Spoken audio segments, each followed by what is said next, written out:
नमस्कार दोस्तों, हम फिर से लेकर आ चुके हैं आप लोगों के लिए शाम की सभी ताज़ा और बड़ी खबरें।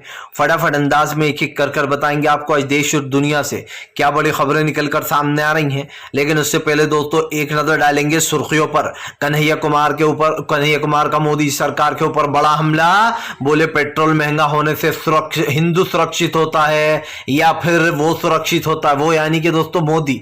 वहीं पर अगली बड़ी खबर में हम आपको बताएंगे दोस्तों, दरअसल आपको बता दें आम आदमी पार्टी का बीजेपी के ऊपर जबरदस्त हमला। बोले फिलहाल कंचन जरीवाला को डराया गया है, तभी उन्होंने लिया है अपना नामांकन वापस। बताएंगे पहले जो है यहां पर उनका अपहरण कर लिया गया, बाद में डरा दिया गया। वहीं पर अगली बड़ी खबर में हम आपको बताएंगे दोस्तों, डिंपल यादव के प्रचार के लिए सड़कों पर उतरे अखिलेश यादव, ओपी राजभर ने कसा तंज। वहीं पर अगली बड़ी खबर में हम आपको बताएंगे दोस्तों, दरअसल आपको बता दें इस बार उत्तर प्रदेश में जी हां उपचुनाव में नहीं उतरेगी कांग्रेस ने किया किनारा। वहीं पर अगली बड़ी खबर में हम आपको बताएंगे दोस्तों, राजीव शुक्ला का बीजेपी के ऊपर बड़ा हमला। पहले गुजरात में इस बार कांग्रेस की भारी जीत होने वाली है। वहीं पर अगली बड़ी खबर में हम आपको बताएंगे दोस्तों, राहुल गांधी 21 को, जी हां आपको बता दें, जाएंगे गुजरात में राहुल गांधी की 22 को जो 4 सभाएं हैं दोस्तों, उसी में एक दिन में कर देंगे खेला। इसके बारे में भी बताएंगे। वहीं पर अगले बड़े खबर में हम आपको बताएंगे दोस्तों, ममता बनर्जी का मोदी सरकार पर बड़ा हमला। बोले फिलहाल जीएसटी को खत्म नहीं कर रही भाजपा की सरकार, आम आदमी की तोड़ रही कमर। वहीं पर अगले बड़े खबर में हम आपको बताएंगे, असदुद्दीन ओवैसी का बीजेपी नीतीश पर बड़ा हमला। बोले फिलहाल नीतीश पीएम बनने लायक नहीं और पीएम जो है वो देश को हिंदुत्व की राह पर चला रहा है। इसके बारे में भी आपको बताएंगे। वहीं पर अगली बड़ी खबर में हम आपको बताएंगे दोस्तों, राहुल गांधी की भारत जोड़ो यात्रा जल्दी ही मध्य प्रदेश में करेगी प्रवेश। मध्य प्रदेश में लगे बड़े बड़े पोस्टर, इसके बारे में भी बताएंगे। तो सारी खबरें फटाफट अंदाज में देंगे, एक एक कर देंगे। फिलहाल चलिए बढ़ते हैं सबसे पहली और सबसे बड़ी खबर की ओर। दरअसल दोस्तों आपको बता दें, कन्हैया कुमार का मोदी सरकार के ऊपर बड़ा हमला। बोले फिलहाल जुमलेबाज कहता है कि फिलहाल 100 रुपये 106 रुपये पेट्रोल महंगा बिकने से हिंदू सुरक्षित होगा। कन्हैया कुमार ने प्रधानमंत्री नरेंद्र मोदी के ऊपर हमला बोलते हुए कहा कि क्या पेट्रोल महंगा होने से हिंदू सुरक्षित होगा या फिर वो सुरक्षित होगा। अब वो कौन है दोस्तों? वो यानी कि प्रधानमंत्री नरेंद्र मोदी। कन्हैया कुमार सीधे सीधे प्रधानमंत्री नरेंद्र मोदी की जो सच्चाई है वो खोलते हुए नजर आ रहा है और साफ साफ कह रहा है कि 100 रुपये 106 रुपये पेट्रोल बिकने से वो सुरक्षित होगा या फिर हिंदू सुरक्षित होगा। क्योंकि जाहिर सी बात है दोस्तों, प्रधानमंत्री कहते हैं कि अगर पेट्रोल महंगा बिका तो ये लोग बीजेपी वाले कहते हैं हिंदू सुरक्षित होगा। अगर देश में महंगाई बढ़ रही है दोस्तों तो इससे हिंदू सुरक्षित है। आप समझिए, देश में हिंदू और मुस्लिम की एक ऐसी परिभाषा लिख रही है बीजेपी दोस्तों, जिसमें उसने आम मुद्दों को या फिर यूं कहते हैं कि देश के मेन मुद्दों को गायब कर दिया है। अगर आप गौर से नजर डालेंगे तो कन्हैया कुमार की बातों में बहुत बड़ा एक पॉइंट है। कन्हैया कुमार क्या कहने की कोशिश कर रहा है कि बीजेपी धर्म के नाम पर मेन मुद्दों से लोगों को भटका रही है। आप देख लीजिए, महंगाई इस देश में सबसे बड़ा मुद्दा है, लेकिन प्रधानमंत्री इस मुद्दे को गायब कर रहा है। इस देश में दोस्तों इस वक्त पेट्रोल डीजल के दाम, खास कर जो बेरोजगारी है, आजकल देश का जो युवा बेरोजगारी में बढ़ रहा है, सबसे बड़ा कारण क्या है? बीजेपी देश में रोजगार ही नहीं ला रही है। और रोजगार कहां से लाएगी दोस्तों? रोजगार 2 तरीके से आते हैं। पहला तो ये कि सरकार लोगों को नौकरियां देती है। दूसरा ये दोस्तों कि ये जो बड़ी बड़ी कंपनियां होती हैं जिससे कि हमारा देश चलता है दोस्तों, उसी कंपनियां जब हमारे देश में आती हैं, उन्हें काम की जरूरत होती है तो युवाओं को काम मिलता है। लेकिन अफसोस की बात यह है कि प्रधानमंत्री ये सारी बड़ी बड़ी कंपनियों को अडानी और अंबानी के हवाले कर रहा है प्राइवेटाइजेशन में। तो दोस्तों जब ये अडानी और अंबानी के पास होंगे और जब मशीनों से काम होगा तो युवाओं की तो जरूरत ही नहीं पड़ती है। इसीलिए हमारे देश में बेरोजगारी का दर बढ़ता चला जा रहा है और सरकार पहले से ही नौकरी नहीं दे रही सरकारी।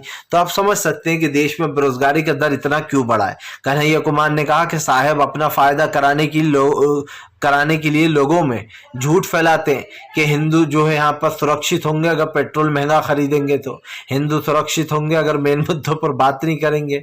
ये तो दोस्तों एक तरीके की बेवकूफ़ी ही है कि आप हमारे हिंदू और मुस्लिम भाइयों को आपस में लड़वाते हो और उन लोगों में कहीं ना कहीं खाई पैदा करने की कोशिश करते हो और फिर हिंदू भाइयों का फायदा उठाकर उनसे सारे वोट ले लेते हो, ये कहकर कि भले ही क्या हुआ, महंगाई है तो हिंदू सुरक्षित हो रहा है। वाह भाई वाह।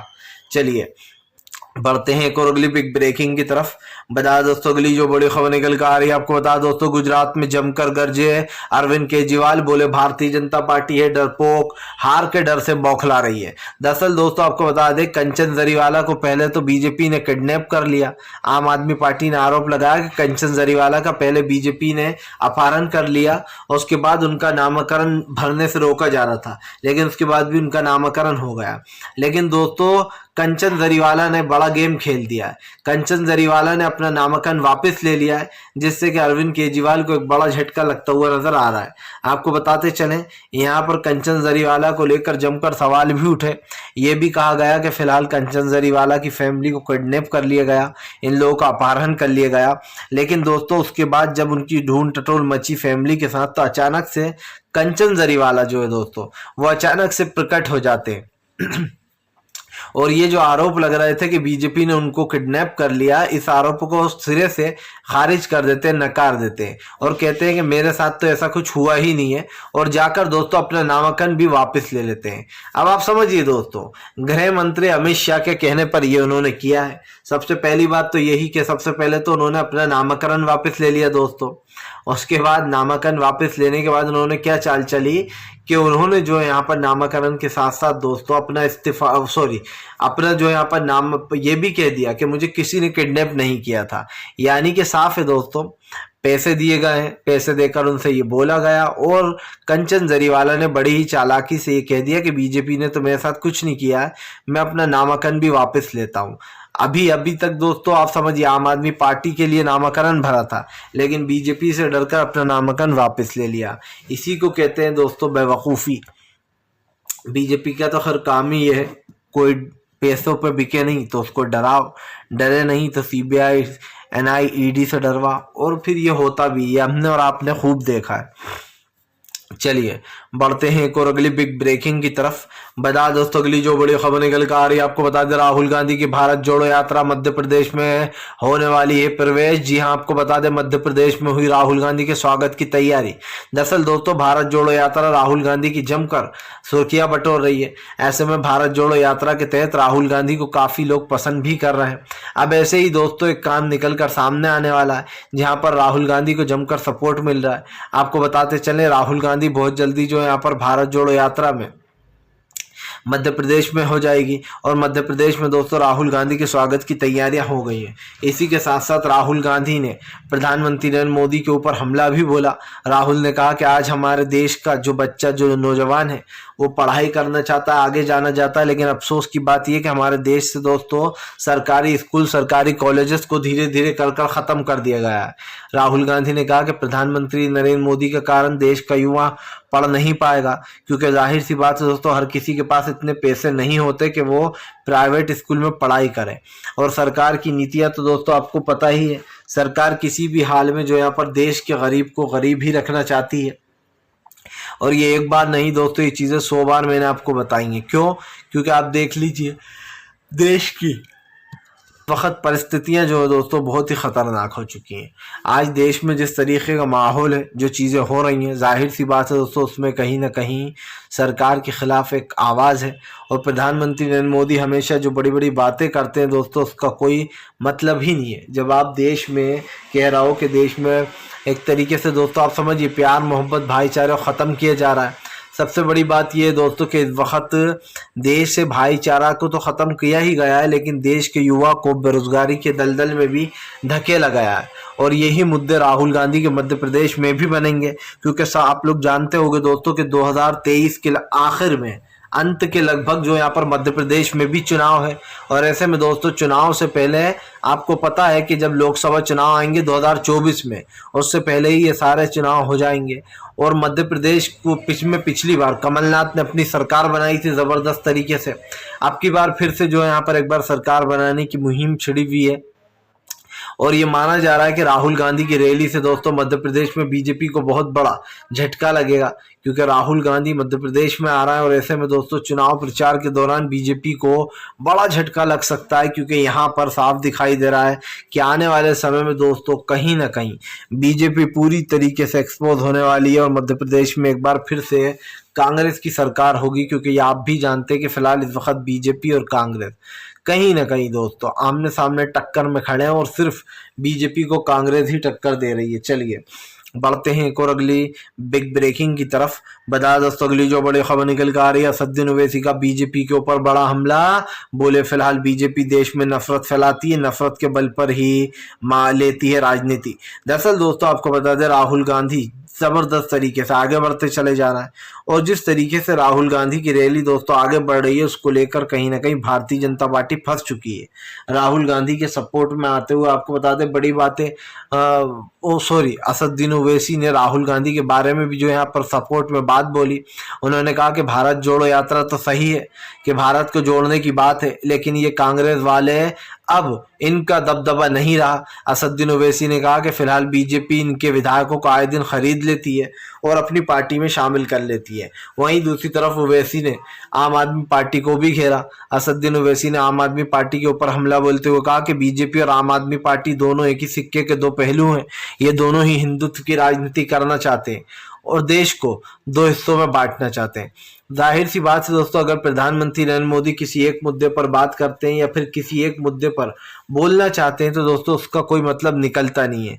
आप देख लीजिए इस वक्त ओवैसी कह रहा है कि भैया प्रधानमंत्री तो जो है वो हिंदुत्व की राजनीति कर रहा है और दूसरी तरफ दोस्तों ओवैसी बीजेपी का फायदा करा डालते हैं। समझ में नहीं आता असदुद्दीन ओवैसी किसके साथ है, क्योंकि दोस्तों आप समझिए जिस बंदे का कोई मकसद ही नहीं है वहां पार्टी के चुनाव लड़ने का, 3-4 विधायक अगर जीत भी गए तो आप क्या कर लोगे? कोई और पार्टी आपसे गठबंधन करती नहीं है, सब AMI से बचते हैं दोस्तों ताकि उनके ऊपर एक मुस्लिम का टैग न लग जाए, सब ये ना कहने लगे कि देखिए ओवैसी को ले लिया, देश विरोधी को उन्होंने अपने साथ। इसलिए असदुद्दीन ओवैसी को अपनी पार्टी में कोई शामिल नहीं करता है। जैसे कि आपने देखा दोस्तों राहुल गांधी ने जब रैलियां की तो राहुल गांधी मुस्लिम मस्जिद में भी गए, मंदिर में भी गए, चर्च में भी गए और यही हमारे देश का भाईचारा है। लेकिन दोस्तों ओवैसी समझ नहीं पा रहा है। वो एक तरफ तो कह रहा है कि बीजेपी और आम आदमी पार्टी एक ही सिक्के के दो पहलू हैं, दूसरी तरफ ये समझ में नहीं आ रहा दोस्तों कि असदुद्दीन ओवैसी क्या है। वो आप देख लीजिए हर जगह सेंध लगाते हैं कांग्रेस के वोटों में। मैंने अभी कल एक वीडियो देखा जिसमें बहुत सारे मुस्लिम्स कह रहे थे दोस्तों कि हम तो ओवैसी को वोट देंगे क्योंकि हम मुस्लिम हैं। इससे क्या मतलब उठता है आप समझिए, मुस्लिम हो या आप ना हो ओवैसी क्या करेंगे आपके लिए, मुझे ये समझ में नहीं आ रहा दोस्तों। असदुद्दीन ओवैसी की कोई ना इतनी पकड़ है ना उनकी बड़ी पार्टी है। ओवैसी सिर्फ आपके वोट काट कर बीजेपी को फायदा पहुंचा देंगे और आप लोग बेवकूफों की तरह हम लोग दोस्तों खड़े देखते रह जाएंगे। क्यों? क्योंकि इतने में बीजेपी अपनी सरकार बना लेती है। आप लोगों को एकजुट होकर वोट देना होगा और सीधी सी बात कहूं तो कांग्रेस को देना होगा अगर आप सच में देश को बचाना चाहते हैं। भले ही आप आम आदमी पार्टी को भी दे सकते हो लेकिन कम से कम बीजेपी को मत देना, किसी को भी दो बीजेपी को मत दो, क्योंकि इस वक्त बीजेपी अपने असली रंग पर है। क्योंकि इस देश में दोस्तों आप समझिए डबल इंजन की सरकार है, पीएम नरेंद्र मोदी इस देश के पीएम है, पूरा देश उनके कंट्रोल में फिलहाल। चलिए बढ़ते हैं एक और अगली बिग ब्रेकिंग की तरफ। बता दोस्तों अगली जो बड़ी खबर निकल कर आ रही है आपको बता दें डिम्पल यादव के लिए गली गली में घूमे अखिलेश यादव, जमकर हुआ प्रचार। दरअसल आपको बता दें अखिलेश यादव ने दावा किया है कि वो उनके ससुर की सीट जो डिम्पल यादव को जिस पर खड़ा किया गया है मैनपुरी से वो वही जीतेंगी। वहीं दूसरी तरफ आपको बता दें अखिलेश ने कहा कि फिलहाल बीजेपी ने सिर्फ लोगों को धोखा दिया है और हमें पूरा भरोसा है कि नेताजी के जाने के बाद लोगों का जो प्यार और विश्वास है वो हम पर अब भी बना रहेगा। वहीं दूसरी तरफ आपको बता दें नेताजी के जाने के बाद अखिलेश यादव काफी अपसेट होगा, क्योंकि जाहिर सी बात है दोस्तों अखिलेश के पास अब कोई दाव बाव बचा नहीं है। ऐसे में अखिलेश ने दावा किया है कि फिलहाल वो जल्द ही अपनी सरकार बनाएंगे उत्तर प्रदेश में। लेकिन आपको बता दें अभी फिलहाल दोस्तों उपचुनाव हो रहा है, लोकसभा की सीट पर दाव लगा हुआ है। मुलायम सिंह यादव के जाने के बाद डिम्पल यादव सीट पर है। डिम्पल ने साफ कर दिया है कि फिलहाल वो पूरी तरीके से जो है यहाँ पर मेहनत करेंगी और खास करके लोगों के विश्वास पर खड़ी उतरेंगी। सबसे बड़ी बात यह है दोस्तों कि इस वक्त जंग का मैदान बन चुका उत्तर प्रदेश, क्योंकि यही सीट नहीं, मैनपुरी की सीट नहीं, आजम खान की सीट भी खाली हुई है रामपुर से और वहां पर भी चुनाव होना है और वहां पर आजम खान के सबसे बड़े दुश्मन सक्सेना को उतारा गया है दोस्तों। तो आप समझ सकते हैं कि आजम खान के लिए भी एक चुनौती है, आजम खान की जगह कौन खड़ा होगा और जो भी खड़ा होगा दोस्तों उसको कहीं ना कहीं एक सपोर्ट की उम्मीद लगाई जा रही है। लेकिन हमने पहले भी कहा दोस्तों आपसे और फिर कहेंगे कि फिलहाल बीजेपी से निपटने के लिए बीजेपी से सोचना होगा। और यकीन मानिए दोस्तों, इस वक्त कहीं ना कहीं अखिलेश यादव जो चीज़ कर रहे हैं, जो चीज़ सोच रहे हैं, वो चीज़ ही सबसे बड़ा अखिलेश यादव को कहीं ना कहीं वो दिलाएगी जीत। क्योंकि हमें भी इस वक्त दिखाई दे रहा है कि फ़िलहाल अखिलेश यादव के दिमाग में क्या चल रहा है। कई बार दोस्तों उपचुनाव होते हैं, उपचुनाव में गड़बड़ियाँ भी होती हैं, लेकिन डिम्पल यादव के लिए अखिलेश ने जो फैसला लिया है ये बहुत ही महत्वपूर्ण है। क्योंकि ये दोनों ही सीटें दोस्तों अखिलेश के लिए बहुत मायने रखती हैं। पहले पे नेताजी का कब्जा था, दूसरे पर आजम खान का कब्जा रहा। दशकों तक आजम को कभी कोई हरा नहीं पाया दोस्तों इस सीट पर। अब की बार भी उन्होंने जेल से चुनाव लड़ा और अब की बार भी दोस्तों वो जीत गए। उनके बेटे अब्दुल्ला आजम ने भी लड़ा, वो भी जीत गए। तो ये कहना गलत नहीं होगा दोस्तों कि फिलहाल आजम खान का दबदबा देखकर ही बीजेपी ने उनकी सदस्यता रद्द कराई है, ताकि वो दोस्तों आप समझिए 2024 के चुनाव से पहले पीएम नरेंद्र मोदी लोकसभा की सीटें हासिल करने की कोशिश कर रहे हैं। खास करके उन एमपीज को दोस्तों जहां जहां लोकसभा की सीटें हैं, ज़्यादा नज़र इनकी वहीं रहेगी। फिलहाल चलिए बढ़ते हैं एक और अगली बिग ब्रेकिंग की तरफ। बता दोस्तों अगली जो बड़ी खबर निकल कर आ रही है, आपको बता दोस्तों गुजरात में राहुल गांधी की एक दिन की रैली ने बीजेपी की बढ़ाई टेंशन। आखिर क्या करने वाले हैं राहुल गांधी। दरअसल दोस्तों 2017 के मुकाबले अगर देखा जाए तो अब की बार राहुल गांधी जब एक भी बार गुजरात नहीं गए हैं, वो अपनी भारत जोड़ो यात्रा में बिजी हैं। लेकिन हम आपको बता दें दोस्तों अब राहुल गांधी ने 22 तारीख को जाने का फैसला किया है। बताया जा रहा है राहुल गांधी 22 तारीख के दिन गुजरात पहुंचेंगे और गुजरात में जाकर 4 जगहों को संबोधित करेंगे। इसी के साथ साथ दोस्तों आपको ये भी बता दूं कि अब तक जो है यहाँ पर राहुल गांधी काफ़ी पावरफुल हो चुके हैं, क्योंकि उनकी पॉपुलैरिटी लगातार बढ़ती चली जा रही है। जिन लोगों ने राहुल की छवि खराब करने की कोशिश की उन्होंने सुधार ली। लेकिन अगर हम बात करें दोस्तों गुजरात चुनाव की, तो आपको याद होगा 2017 में राहुल गांधी ने अपनी जान तक झोंक दी थी और उसका फायदा भी हुआ था। कांग्रेस महज 10 सीटों से चूक गई थी गुजरात में। लेकिन अब की बार राहुल गांधी कहीं नहीं दिखाई दिए, ना ही सोनिया गांधी दिखाई दी, ना प्रियंका गांधी दिखाई दी गुजरात में। पता नहीं क्यों गांधी परिवार दूर ही रहा। अब लेकिन जो दोस्तों एक दिन में ही राहुल खेला करने वाले हैं, जहां पर अशोक गहलोत के बुलावे पर राहुल गांधी ने यहां आने का फैसला कर लिया। और उन्होंने ये भी फैसला कर लिया कि फिलहाल अब जो वो हैं चुनाव के लिए खास करके दोस्तों राहुल गांधी ने अब की बार रैली में जा रहे हैं। लेकिन अब की बार वैसा अंदाज दिखेगा नहीं, हमें राहुल का एक अलग अंदाज देखने को मिलेगा। क्योंकि गुजरात में इस बार बीजेपी के वोट में सेंध लगने वाली है दोस्तों। एक तरफ आम आदमी पार्टी जिसका 10% वोट बैंक बताया जा रहा है, और 10% भी अगर उड़ा लिए मोदी सरकार के तो बड़ा झटका है उनको।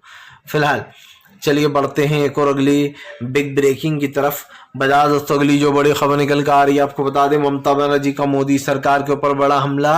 बोले फिलहाल इनसे अगर जीएसटी माफ कराना हो तो इनके हाथ पैर जोड़ना पड़ते हैं, अगर इनसे टैक्स माफ कराना हो देश का तो इनके हाथ पैर जोड़ने पड़ते हैं। जाहिर सी बात है दोस्तों, आज देश में महंगाई, गरीबी और बेरोजगारी जैसे मामलों को सरकार बढ़ाई जा रही है। सरकार की जो नीतियां हैं दोस्तों वो कहीं ना कहीं दिमाग से ऊपर चली जाती हैं। ये आप भी जानते हैं कि सरकार क्या कर रही है और दोस्तों क्या कर सकती है। प्रधानमंत्री नरेंद्र मोदी दोस्तों इस वक्त जो बोलते हुए नजर आ रहा है वो मुझे कुछ समझ में नहीं आ रहा। क्योंकि आप भी जानते हैं कि फिलहाल देश की जो स्थितियां हैं, जो देश की दोस्तों कहीं ना कहीं सोच बन चुकी है, उसको लेकर कहीं ना कहीं पीएम नरेंद्र मोदी इसके सबसे बड़े जिम्मेदार हैं। और साफ दिखाई दे रहा है कि जीएसटी हो या टैक्स दोस्तों सब कुछ बढ़ता चला जा रहा है और आज देश की परिस्थितियां कहीं ना कहीं बर्बादी में हो रही हैं। और आज ये सब कुछ देखने में मिल रहा है दोस्तों कि फिलहाल देश में कहीं ना कहीं भारतीय जनता पार्टी की वजह से एक अलग ही तरीके का माहौल दिखता है, जहां पर भाईचारा ख़त्म हो चुका है। पीएम नरेंद्र मोदी के कारण काफ़ी कुछ देश में चल रहा है। फिलहाल दोस्तों वीडियो अच्छा लगे तो कृपया इसको लाइक ज़रूर कीजिए, चैनल पर पहली बार आए सब्सक्राइब कीजिए, ताकि आगे भी दोस्तों आपको सारी वीडियोज़ मिलते रहें और आप दोस्तों हमसे जुड़े रहें। तो फिलहाल ज़्यादा से ज़्यादा इस वीडियो को ज़रूर शेयर कीजिएगा, ताकि आगे भी आपको दोस्तों इस तरीके के जो सपोर्ट है वो मिलता रहे।